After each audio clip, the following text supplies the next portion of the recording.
Hey guys, Sausage here. Released by Derek Larson on January 3rd, 2025, The Memories That Shape Us is a narrative-driven walking simulator where you step into the shoes of a man where you are tasked with finding memory capsules. These capsules share the lessons, struggles, and joys experienced throughout the life that tells the story of this character. Before we start, I just want to mention that I'll be combining some of these categories out of a desire not to be redundant, or because the categories have a lot of overlap such as story and gameplay, and graphics and art. The story and gameplay. You play as an unnamed character, perhaps from the perspective of Derek Larson himself, starting as a child with the very first memory capsule being about remembering the scent of cookies. It isn't the cookies themselves that made the memory valuable, but rather from a time when his mother was still his guardian and caregiver, when his mother was still youthful, energy-filled, and able-bodied. As you play and experience these memories, the main character grows older and older, starting from an elementary school age to a teenager to a full-grown adult. You experience what it was like growing up with siblings, to having a best friend, a first love, death, and the 5 stages that accompany it, to overall growth as a person.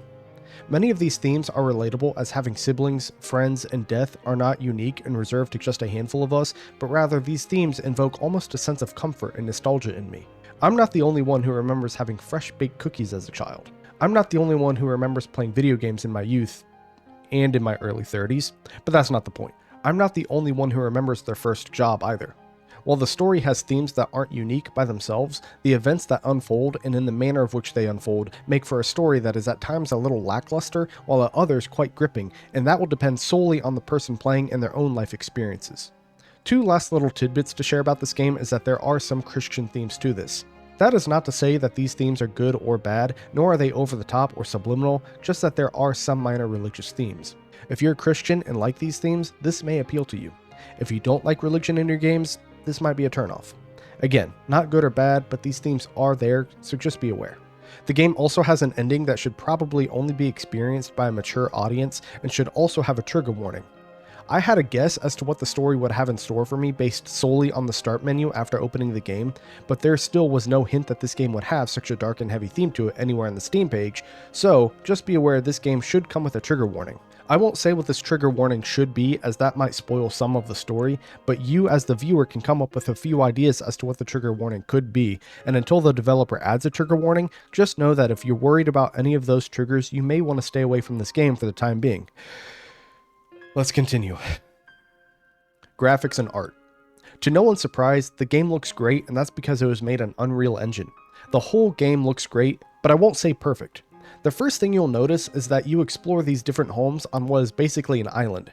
I like that, as it gives me the feeling of this whole home being an isolated memory where nothing outside the parameter exists, just these houses and the memories associated with them. As for the memories themselves, they're just little glowing white balls with an item inside them that explode into what I can only assume are sparks or fireworks.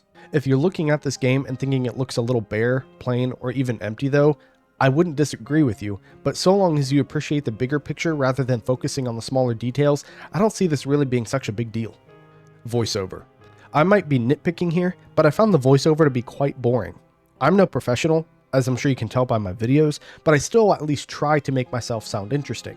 To a degree, I understand why the voiceover for this game sounds the way it does, as to me they're attempting to invoke a feeling of nostalgia, happiness, and sadness at certain times throughout the story, but trying to invoke those feelings compared to actually hearing and believing them is different. The voiceover isn't monotone, but lack of fluctuation and bounce of the tone of the voiceover left me feeling a little bit to be desired. Price tag. Currently, The Memories That Shape Us is $10 US on Steam, and it took me about an hour and 45 minutes to complete. The developer does mention in the very first sentence of the description that this game lasts about an hour and a half to 2 hours. I find this price tag to be quite steep because the story is extremely linear with no achievements, and after you play it once, there really isn't any reason to play it again. That is not to say that the story isn't a good story, but rather that there really isn't any desire to replay this game.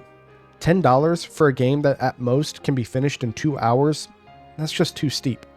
With all of that said, I give The Memories That Shape Us a rating of 6.8 sausages out of 10.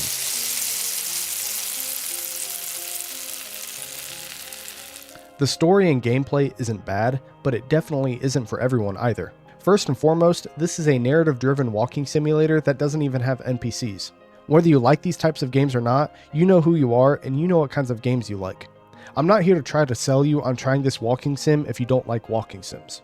That said, the story is quite fantastic as you get to experience the life of a man from his early days as a child, to his teenage years, and then to his early adult years, taking in many of the joys and hardships that life has to offer.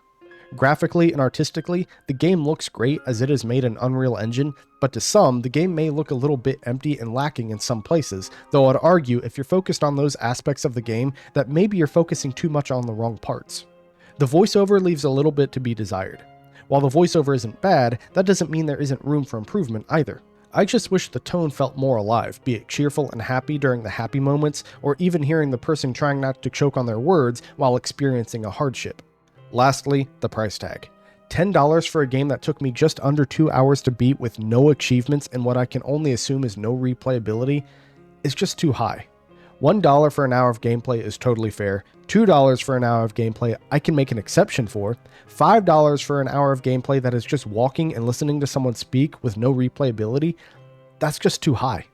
If the price could be dropped to $5, I would feel comfortable rating this game a 7 or even higher, but right now, my advice would be to wait until this game is on sale.